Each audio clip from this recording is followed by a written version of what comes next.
சாரதி லா ஸ்டடீஸில் நம்ம லிமிடேஷன் ஆக்டை பற்றி one by ஒன்னாக பார்த்துட்டு வரோம். அதில் மிக முக்கியமான கொஸ்டின் தான் இது.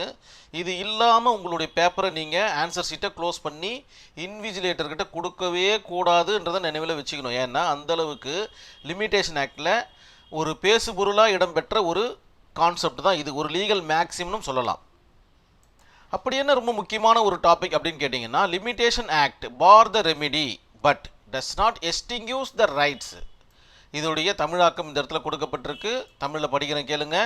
காலவரையறை சட்டம் என்பது பாதிக்கப்பட்டவர்களின் நீதிமன்ற பரிகாரங்களை தடுத்து நிறுத்தும். என்ன சொல்ல வராங்க?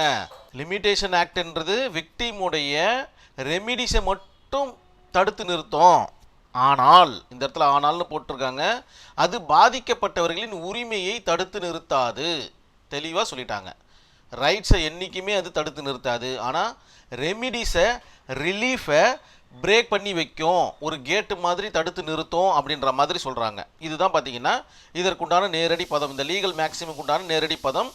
உங்களுக்கு இந்த ஸ்டேட் கொஸ்டின் கேட்கலனாலும் இந்த லீகல் மேக்ஸிமை லிமிட்டேஷன் ஒரு லைன் ஒரே ஒரு கொஸ்டின்ஸ் வந்துச்சுனாவே இந்த ஒரு லீகல் மேக்ஸிமை எழுதிட்டு இதுக்குண்டான அர்த்தத்தை நீங்கள் எழுதிட்டீங்கன்னா கண்டிப்பாக உங்களுக்கு 2 மதிப்பெண்கள் இருக்குது. மேலும் இதில் சொல்லப்படுறது என்ன அப்படின்னு பார்த்தீங்கன்னா, ஆனால் மறுபடியும் இன்னொரு ஆனால் வருது. ஒரு சில பிரச்சனைகளுக்கு உரிமையை கூட தடுத்து நிறுத்தி விடும்னு சொல்லுது. ஒரு சில பிரச்சனைகளுக்கு ரெமிடிஸை மட்டும் தடுத்து நிறுத்தும், உரிமைகளை தடுத்து நிறுத்தாதுன்னு சொல்லுது. ஆனால் ஒரு சில ப்ராப்ளங்களுக்கு உரிமையை கூட அதால் தடுத்து நிறுத்தி விட முடியும் அப்படின்றத சொல்லுது. இது ரெண்டுத்தையும் நம்ம கம்பேரிசன் பார்த்துடலாம். இந்த இடத்துல சொல்லப்பட்டிருக்கிற அதே கான்செப்ட் தான் இந்த லீகல் மேக்ஸிமையும் சொல்லப்பட்டிருக்கு. இதே கான்செப்ட் தான் தமிழ்லையும் சொல்லப்பட்டிருக்கு. காலவரையறை சட்டம் நிலைமுறை சட்டத்தின், இந்த இடத்துல பாருங்கள் ஒரு புதுசாக ஒரு வார்த்தை, நிலைமுறை சட்டத்தின் சப்ஸ்டாண்டிவ் லாவை என்றென்றைக்கும் அழிப்பது கிடையாது. ஒரு பிஎன்எஸ் மாதிரியோ இல்லை இந்தியன் கான்ட்ராக்ட் ஆக்ட் மாதிரியோ இருக்கக்கூடிய சப்ஸ்டாண்டிவ் லாவை இது கை வைப்பது கிடையாது. எந்த ஒரு உரிமையும் அதிலிருந்து பறிப்பது கிடையாது. ஆனால் ப்ரொசீஜரல் லால கையை வச்சிடும் அப்படின்னு சொல்கிறாங்க. எதெல்லாம் ப்ரொசீஜரல் லா? லிமிடேஷன் ஆக்ட் ஒரு ப்ரொசீஜரல் லா. ஸோ அதை பற்றி இந்த இடத்துல பார்க்க வேண்டிய அவசியம் கிடையாது. அது பிஎன்எஸ்எஸ் என்று சொல்லப்படுகின்ற அந்த சிஆர்பிசி ப்ரொசீஜரல் லா, இந்தியன் எவிடன்ஸ் ஆக்ட் ப்ரொசீஜரல் லா, இதெல்லாம் பார்த்திங்கன்னா லிமிடேஷன் ஆக்ட் கூட ட்ராவல் பண்ணிக்கிட்டே இருக்கும். ஸோ இந்த கான்செப்ட் இது கூட பைண்டாகி வந்துக்கிட்டே இருக்கும். காலம் கடந்த கான்செப்டுகளுக்கு ப்ரொசீஜரல் லா உள்ள என்ட்ரி ஆகி லிமிடேஷன் ஆக்ட் தலை தூக்கி நின்று எந்த இடத்துல உதவணுமோ அந்த இடத்துல உதவும், எந்த இடத்துல தடை போடணுமோ அந்த இடத்துல தடை போட்டுவிடும்ன்றது இந்த இடத்துல நீங்கள் நினைவில் வச்சுக்கணும். ஸோ இந்த 2 கான்செப்டையும் உங்களுடைய ஆன்சர் ஷீட்டில் இருக்கிற மாதிரி பார்த்துக்குங்க. ஒரு சில நேரங்களில் உரிமையை கூட தடுத்து நிறுத்திவிடும் அப்படின்னு பார்த்தாச்சு. ஆனால் இந்த இடத்துல என்ன போட்டிருக்கு? பாதிக்கப்பட்டவர்கள் நீதிமன்ற பரிகாரங்களை ரெமிடிஸை தடுத்து நிறுத்தும். இந்த இடத்துல சொன்ன மாதிரி தான். அதே போல் ஒரு சில நேரங்களில் உரிமையை கூட தடுத்து நிறுத்தும்ன்றதை நீங்கள் நினைவில் வச்சுக்கணும். ஏன் இதை அடிக்கடி சொல்கிறேன்னா, இதை மட்டும்தான் என்னால் இந்த வீடியோவில் பேச முடியும், மற்ற எந்த டாப்பிக்கும் பெருசாக பேச முடியாது.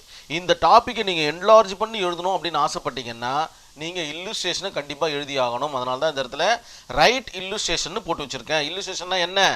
ஏ அண்ட் பி அப்படின்ற ஒரு கான்செப்டில் எழுதுறீங்க. ஏ வந்து பிக்கு ஒரு 1000 ரூபாய் கொடுக்குறாருன்னு வச்சுப்போமே, இந்த தேதியில் கொடுக்குறாரு. இல்லைன்னா ஒரு செக்கு கொடுக்குறாரு. செக்குக்குண்டான காலவரை லிமிடேஷன் பீரியட் வேறு, மணி சூட்டுக்குண்டான காலவரை லிமிடேஷன் பீரியட் வேறுன்றதை நம்ம நினைவில் வச்சுக்கணும். அடுத்த வீடியோவில் இந்த ஒரு சார்ட்டை நான் உங்களுக்கு கொடுக்குறேன். ஸோ ஏ வந்து பி கிட்ட 1000 ரூபாய் கொடுக்குறாரு. 1000 ரூபாய் கொடுக்கும்போது என்ன சொல்கிறாங்க? ஒரு டேட்டை ஒன்று பதிவு வைப்பாங்க. அந்த டேட்லேருந்து பார்த்தீங்கன்னா லிமிடேஷன் பீரியட் ஸ்டார்ட் ஆகுது. மணி சூட்டை பொறுத்த வரைக்கும் 3 வருட காலங்கள் அது உயிரோடு இருக்கும். அந்த டாக்குமெண்ட், எழுதப்பட்ட அந்த டாக்குமெண்ட்டு, அந்த கான்ட்ராக்ட் 3 வருடத்திற்கு அப்புறம் பார்த்தீங்கன்னா அது நிலைமுறை சட்டத்தின் அடிப்படையில் எழுதப்பட்ட அந்த கான்ட்ராக்டாக இருந்தாலும் லிமிடேஷன் ஆக்ட் பிரகாரம் 3 வருடத்திற்கு பிறகு அது செயலிழந்து விடும். தட் மீன்ஸ் ரெமிடிஸை பிரேக் பண்ணிடும் இந்த லிமிடேஷன் ஆக்ட்ன்றதை நினைவில் வச்சுக்கணும். இதுதான் இல்லுஸ்ட்ரேஷன். இப்படி தான் நீங்கள் ஃப்ரேம் பண்ணி 2 இல்லுஸ்ட்ரேஷன் போட்டிங்கன்னா ஒரு பிக் கொஸ்டினுக்கு நல்லாயிருக்கும். அதன் பிறகு பார்த்தீங்கன்னா ஒரு கேஸ் ஸ்டடி, ஒரு லேண்ட்மார்க் கேஸ் ஸ்டடி நம்மளுக்கு கிடச்சிருக்கு. Punjab national bank versus SP Sinha 1992 honourable supreme court கொடுக்கப்பட்ட வழக்கு. இந்த வழக்கில் தான் இந்த லீகல் மேக்ஸிமை டிஸ்கஸ் பண்ணுறாங்க. என்ன லீகல் மேக்ஸிமை டிஸ்கஸ் பண்ணுறாங்க? The limitation act bar the remedy but does not extinguish the rights அப்படின்ற ஒரு விஷயத்தை இந்த கேஸ் ஸ்டடியில் டிஸ்கஸ் பண்ணுறாங்க. அதற்குண்டான பரிகாரத்தையும் இந்த இடத்துல கொடுக்குறாங்க. அதாவது காலம் கடந்து வருகின்ற எந்த ஒரு சப்ஸ்டான்டிவ் லாவோடு தொடர்புடைய ப்ரொசீஜர் லாவை கொண்ட அந்த டாக்குமெண்ட்டு செல்லாத்தன்மையை அடைந்துவிடும் அப்படின்ற மாதிரி சொல்கிறாங்க. கொஞ்சம் புரியாத மாதிரி இருக்கும். நீங்கள் வீடியோ ஃபுல்லாக பார்த்தீங்கன்னா உங்களுக்கு புரிஞ்சிடும். சிம்பிளாக சொல்லப்போனால் லிமிடேஷன் ஆக்ட் பார் ஆயிடுச்சுன்னா அந்த லிமிடேஷன் ஆக்ட்டு அந்த ஒரு டாக்குமெண்ட்டை பார் பண்ணிடும், தடை ஏற்படுத்திவிடும், இல்லை ரெமிடி உங்களுக்கு கொடுக்காது அப்படின்ற மாதிரி சொல்கிறாங்க. ஆனால் அந்த லிமிடேஷன் ஆக்டில் இருக்கிற ரைட்ஸ் என்றைக்குமே இருந்துகிட்ருக்கும். ஏ என்பவர் என்றென்றைக்கும் கடனாளியாக தான் இருப்பார், பி என்பவர் என்றென்றைக்கும் கடன் பெற்றவராக தான் இருப்பார். இவர்களுக்குள்ளே எப்போ வேணாலும் இந்த பணத்தை கொடுக்கல் அதாவது ஏ என்பவர் பி என்பவர்களும் கொடுத்துக்கலாம். இந்த ரைட்ஸ் என்றைக்குமே அவங்கள விட்டு போகாது அப்படின்றத இந்த கேஸ் ஸ்டடியில் டிஸ்கஸ் பண்ணுறாங்க. நம்மளுடைய சாரதி லா ஸ்டடீஸில் ஒரு வாட்ஸ்அப் குரூப் ஒன்று ரன் ஆகிட்டு இருக்கு. வாட்ஸ்அப் குரூப்பில் இணையணும்னு ஆசைப்படுறவங்க இந்த நம்பருக்கு hi text message with your name and நேட்டிவோடு நீங்கள் டைப் பண்ணி கொடுத்தீங்கன்னா உங்களுடைய இந்த குழுவில் இணைச்சிடுறேன். நிறைய நன்மை நடப்பதற்குண்டான வாய்ப்புகள் இருக்குது. நிறைய லீகல் எக்ஸ்பர்ட்ஸ் அதில் இருக்காங்க. உங்களுக்கு உண்டான சந்தேகங்களுக்கு பதில் சொல்ல தயாராக இருக்கிறாங்க. கண்டிப்பாக இந்த வீடியோ உங்களுக்கு பிடிச்சிருக்கும்னு நினைக்கிறேன். நன்றி, வணக்கம்.